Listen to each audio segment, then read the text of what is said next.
Hi y'all, welcome back to Autumn Reads at Home. This is what happens when you let your bangs grow out and then you French twist them and leave them for 24 hours. Anyways, I have 2 avocados that are gonna go bad. So I'm gonna make some guac real quick and I figured I'd just show y'all. I worked at a well-known grocery store that has the initials T and J. And I worked there for almost 6 years, and I'm just gonna tell you, always wash your avocados before you cut into them. Because I can only speak for that chain, but lots of grocery stores get a shipment of avocados in, and it is absolutely disgustingly filled with rat pee. Always wash your avocados.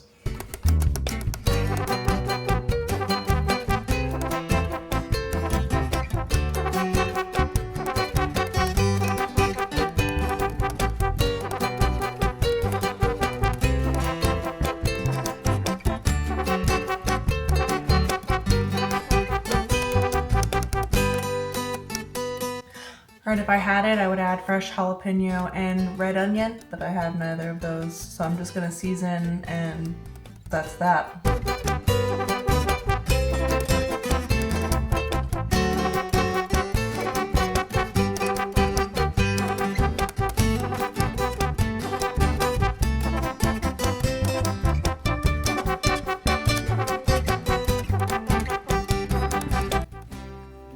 Alright, now I'm just gonna give it a quick taste.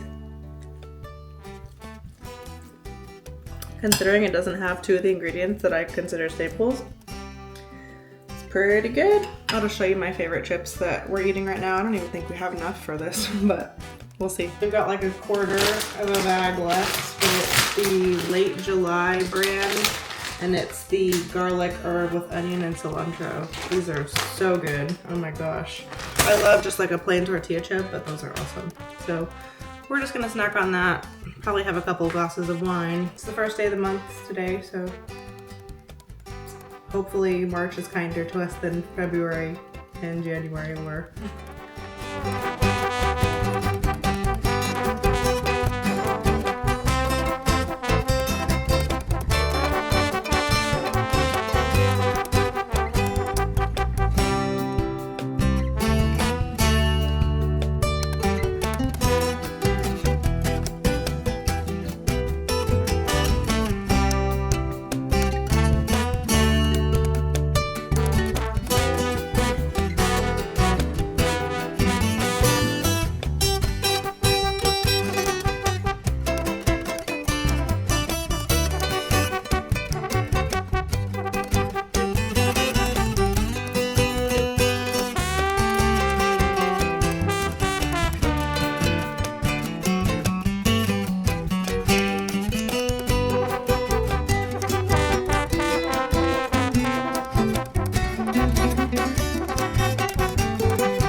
All right, so I made quesadillas and a salad for dinner.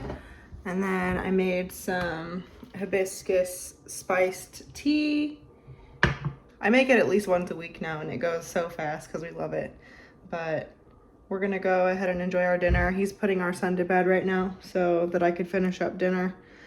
I feel like I've been complaining a lot these days, but my son is just in a screaming phase and it's become kind of unbearable. So like by the end of the day, I'm just totally worn down. And I don't want to be like negative because I want this to be a space where you can feel comfortable and like it's just, I want to build a sense of community. I know that eating has a lot to do with my mood too, so I definitely will feel better after we eat and I'm gonna have some of that delicious tea. We're gonna start planning a family vacation that we're gonna be taking in a couple months and we're really excited about it. Sometimes planning vacations can be kind of overwhelming and it's like once you get started it's better, but it's like we've got 2 weeks of planning to do. I know it's gonna be exciting once we get like started and get into the swing of planning. So I'll be talking more about it soon. I'm still not quite ready to share too many details, but yeah, for now, we're just gonna enjoy this dinner and revel in the peace that is nighttime once the toddler goes to bed. I woke up kind of late this morning. A lot of the time my husband makes coffee in the morning, so I get so lazy and I don't love making it. Even though it's super easy, I'm just lazy. So I'm making coffee right now. We just use a French press most of the time. Probably make a breakfast sandwich. I usually just heat up I get the sausage, egg, and cheese croissants from Costco. And they're really good. They're probably not very healthy for me, but they're quick and easy. I could make my son a fruit plate, and we don't have any eggs. I need to go to Costco today, actually. And my car, I had to take it into the shop last week because it had there was a recalled part that was making my engine not warm up when I would drive it, so that wasn't fun. And it's taken them 3 days to fix it, so it'll be ready to pick up today. I've been using a loaner that they gave me, but it'll be good to have my own car back. We'll go probably to Costco after that, depending on my son's mood. He was in a decent mood when he woke up. He just gets kind of grumpy when I'm doing something separate from him, which is understandable because he just spent the whole night alone in his room and now he wants to be with me, so I don't blame him for that. Anyways, I'm gonna get going on the rest of this coffee. It's about to be boiling. Just gonna have my coffee. Probably gonna read a little bit while he finishes up his show. It's probably like 10 minutes or something, but every page counts.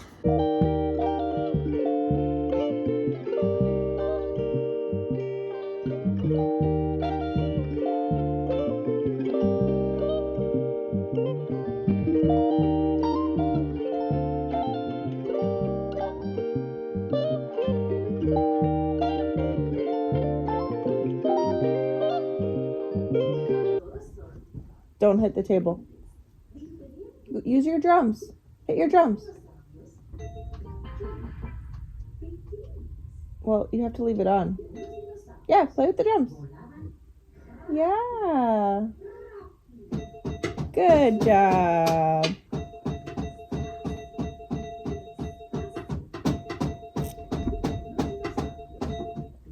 Nice.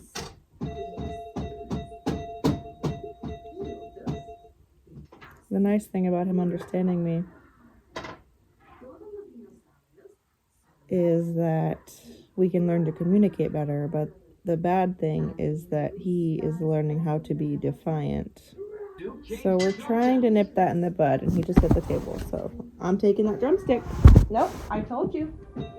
No, sir. It's too late to play your drums. I told you not to hit the table. No.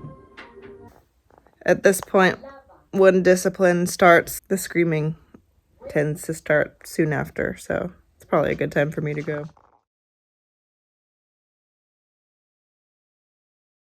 I was just having a thought that I felt like sharing.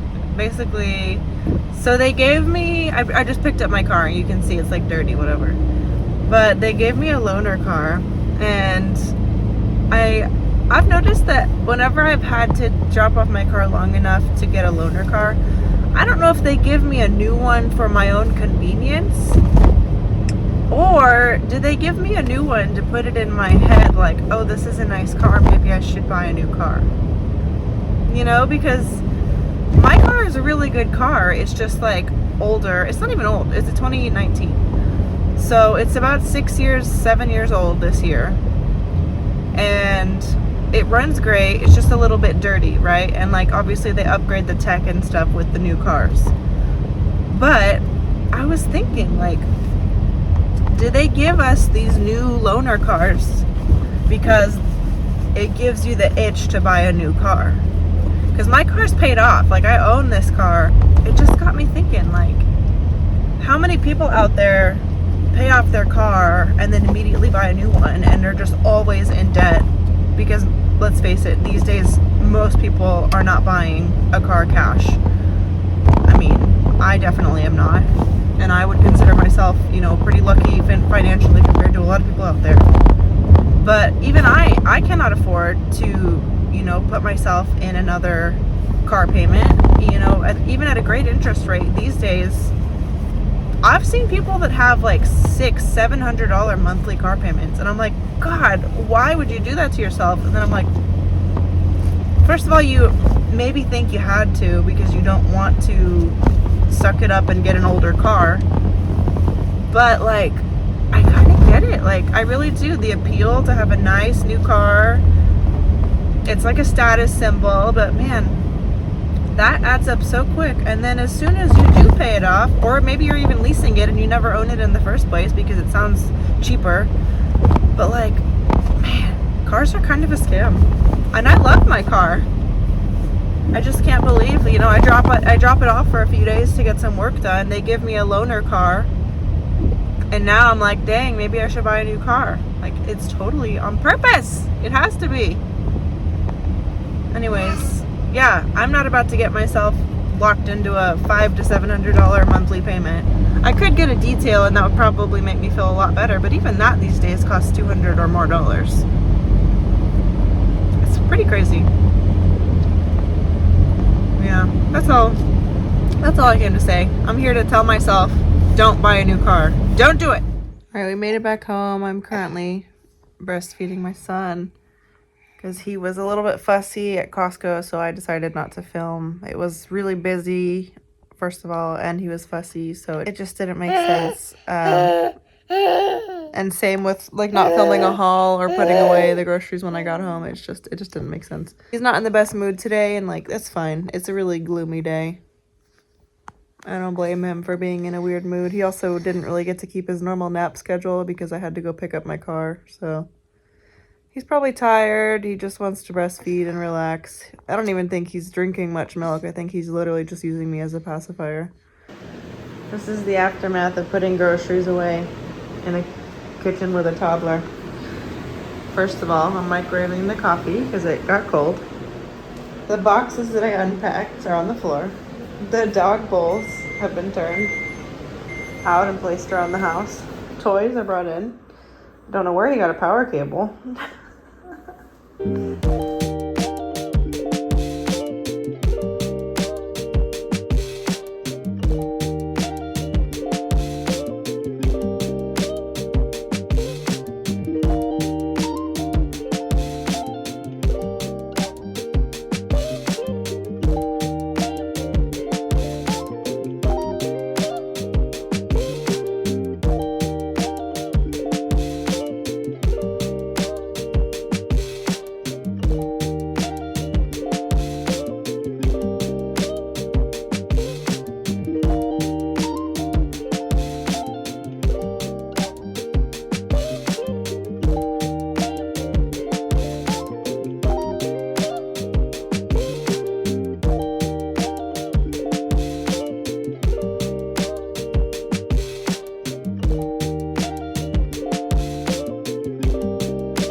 I made Korean fried chicken for dinner.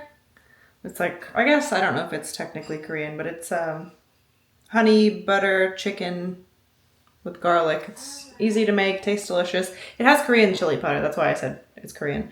And then I just made some plain rice, topped it with furikake, and then I did make Korean spinach because it's a great way to eat like an entire bag of spinach in one sitting. So we're gonna eat dinner, and we don't really have any plans after that. So.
Husband made us dinner tonight. It is buttered scallops with a Parmesan risotto and some air fried broccoli. I'm so excited.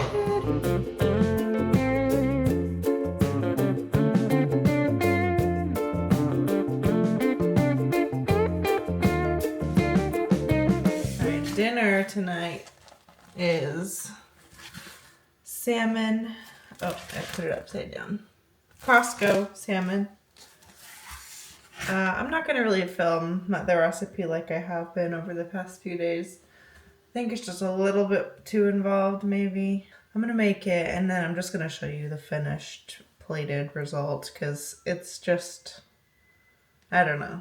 I feel like maybe it's not for everybody for me to always film every part of me cooking, but y'all let me know, like, do you like that? Do you like that I've been doing that more in my vlogs?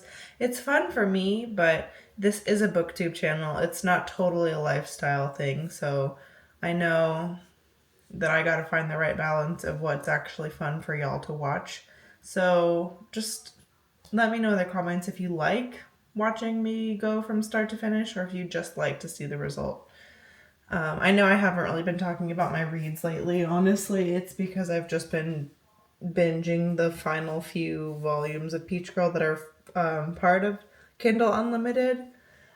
The last 4 volumes, unfortunately, are not on Kindle Unlimited, and I'm just not. I don't really feel like buying only 4 volumes.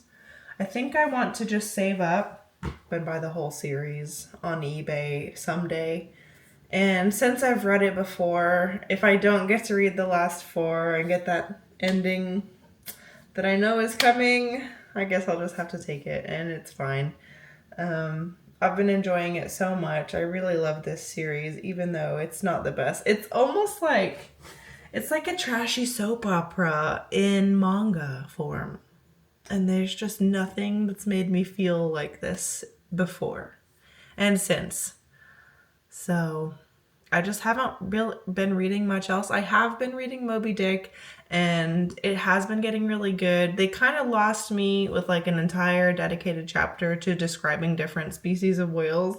So they kind of lost me there for a little bit, but I'm back. We're talking about Moby Dick. We're here. We're now figuring out why we're on this voyage. We thought we were supposed to be hunting lots of whales to make lots of money, and now we're learning that no, Ahab is just out for revenge for his stolen, mutilated leg, and we are out to find and kill Moby Dick no matter the cost. And we kind of just all know that. I mean, Moby Dick is such a famous story that I don't really need to talk about every detail. So yeah, I'm still reading it. I haven't really been reading much of A Feast for Crows or The Grapes of Wrath, which is kind of a bummer. I think I need to take a pause on it maybe and just come back later because I don't know, I kind of lost my motivation. I gotta figure out what I'm gonna do. We're just right in that last lull right before spring, and I need something to kind of pick me up. Maybe I need like a thriller or a romance. Oop, my son's coming. Anyways, I'm gonna go. I'm rambling. I'm gonna make us dinner. I'll show you what it looks like when I'm done. And that's that.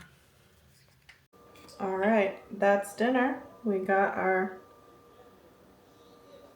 I forgot what it's called.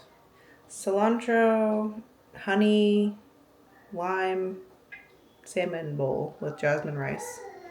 Anyways, I make it pretty much every time I buy salmon, and we love it a lot.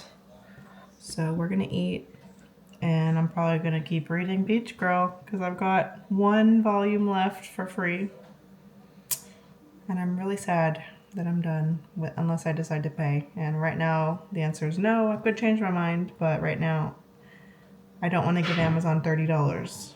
As I started to think about what books I'd like to read for the spring, the only thing that could come to mind was romance, maybe like Regency classics. Like I would like to get through Jane Austen's catalog, and I've never read Emma. I would really like to get to that this spring. I guess what I'm trying to say is I don't think that I have a big enough TBR to do a dedicated video, because I was looking through my bookshelf and a couple of things stood out. Obviously Emma, and then the other like classic that I still have not gotten to is Jane Eyre. But I kind of want to read that in like the late summer or the fall. But with other types of romance, like Jane Austen's books, I like to read them in the spring. So I'd like to get to at least one this spring. I also really enjoy reading family sagas in the spring. And I've never read 100 Years of Solitude.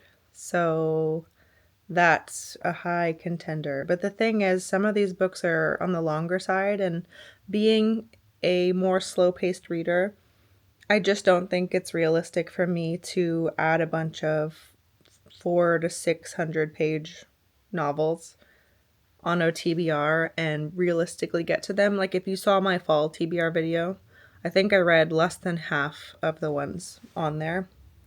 I guess another thing is, while I do sometimes read seasonally, I will really just read anything anytime. I think you get more into the mood depending on the genre. Like spring calls for like new life, romance, things like that, and it makes sense. And then fall, spooky season, you want to read thrillers or horrors. I totally get it. But there's something about spring in particular for me that feels just like open to possibility. I know it might sound cliche, but it's totally true, especially now that I live in New England, because, in Texas, spring is just kind of like early summer, basically. Like there's not a whole lot of blossoming, at least where I grew up. There are parts of Texas where they do have somewhat more of a true spring. But there's just nothing like spring in New England. Like seeing the daffodils bloom, the tulips, the roses. It's just so beautiful. And personally, I never had anything like that. My grandmother did have a flower garden in Texas, and she did her best to keep up with it. Like my favorite flower that's really more of like a filler or a weed is a dragon snap or snapdragons. I used to love those so much. I used to have so much fun as a little kid, like pretending there were little dolls and making them talk. I have such nostalgic memories of that with my grandmother. But like the traditional spring flowers that we have up here are just unbeatable. Like so much new life that blossoms truly in the spring. And I really just feel like I could read anything and have fun with it. So it's really hard for me to curate a list of books I'd like to read this season. I'm just going to include this in my vlog instead of doing a dedicated video. So maybe I'll do a dedicated reading vlog of Emma. That'd be fun. or maybe 100 Years of Solitude. I don't know. I definitely would do one or the other, not both. I think maybe 100 Years of Solitude would reach a broader audience, and I think it would be more of a life-changing read for me, because family sagas really just, they really, nothing holds a candle to them for me. I just love following the generations. I love feeling like I live a lifetime while I'm reading a book. It's just such a magical experience. And then from what I've heard, 100 Years of Solitude is a life-changing read, and it's one that I've definitely got to get to soon. And I think this might be the year, if not the season, or the season, if not the year. I'll just say that I did finish the Peach Girl manga series, and it's just, I'm so happy that I got to relive the experience that I had as a young adult, like late teen, early adult. Like, I read it several times through high school and college because it was a comfort read for me. I liked to just step back and live in the soap opera drama world of high schoolers. It's so silly and unbelievable, and honestly, if you don't like silly, like soap opera style mangas, then I don't recommend it. But if you just want to sit back and enjoy a wild, unbelievable ride, then you should give it a go, because it's pretty silly and fun, and the romance is cute. So yeah, I finished that. I love it. I'll definitely reread it again in the future sometime. I would like to buy the physical copies. It's just that they're kind of expensive because you can only get them used these days on places like eBay. It was all I wanted to read for the past couple of weeks. I just binged the hell out of it, and I had a great time. And I'm sad it's over, but I know that it'll always be there when I want to go back to it. So now I'm back. I'm back on Moby Dick. I'm about 40% through with the book now.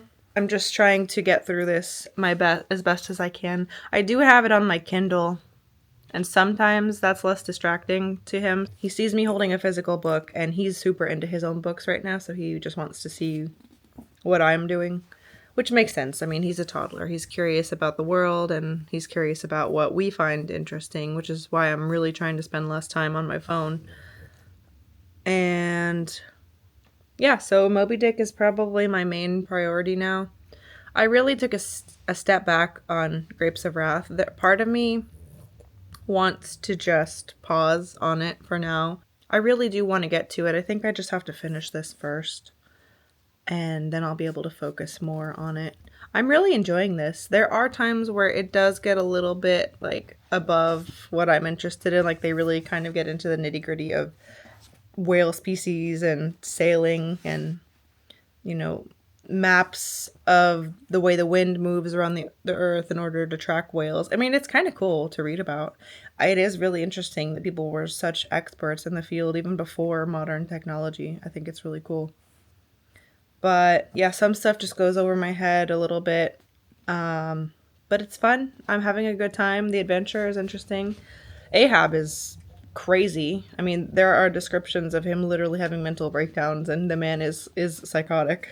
And this entire book is his revenge, his revenge against Moby Dick. So yeah, I'm thinking maybe a Regency romance, a family saga, finish up Moby Dick. That's funny that I say that because Grapes of Wrath. I mean, that is also a family saga.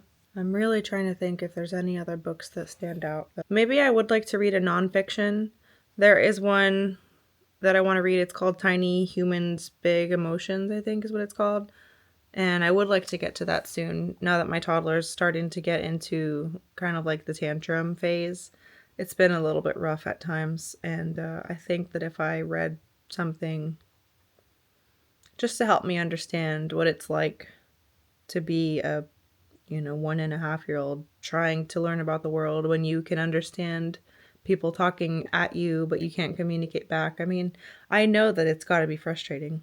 Even as somebody who doesn't speak fluent Spanish, there's times when I can fully understand the conversation happening around me, but the urge to respond in English is so strong. I have a very difficult time actually speaking in Spanish. versus comprehending, which is very common among people who are learning new languages. I'm gonna keep reading some Moby Dick, and maybe I'll add in some notations, some annotations